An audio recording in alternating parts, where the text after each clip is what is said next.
Even though we're 100 years into knowing about sickle cell disease, and it has been on the public health landscape for decades and decades, and we initiated a lot of public health measures in the early 70s, and so we've had a 40-year history of addressing it from a public health perspective.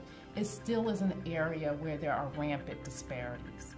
I would love to see in my big dream drug development. When you look at other drugs compared to sickle cell disease, we have one.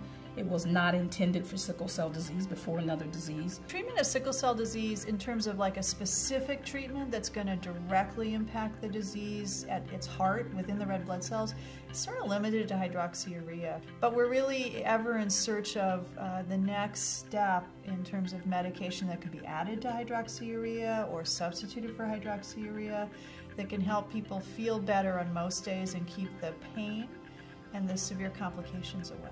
We need new medicines for acute crisis.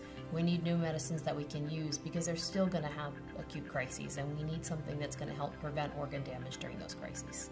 There isn't any medication that actually helps resolve the crisis, which I think is really important for parents and patients to understand. You're going to the hospital to get a level of narcotics that can make it bearable while your body works through the process of breaking up the blockages in your blood vessels. When I go to the hospital, there's nothing available that can help end my crisis sooner. It is ridiculous. It's inhumane to know that humans go through that type of pain and there's really nothing being done about it.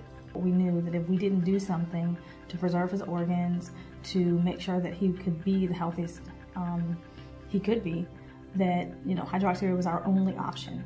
I would like to see where we have our patients have a choice, where they can choose between 15 different drugs. If something doesn't work, their doctors are able to switch them over and prescribe something else, and I would love to see that.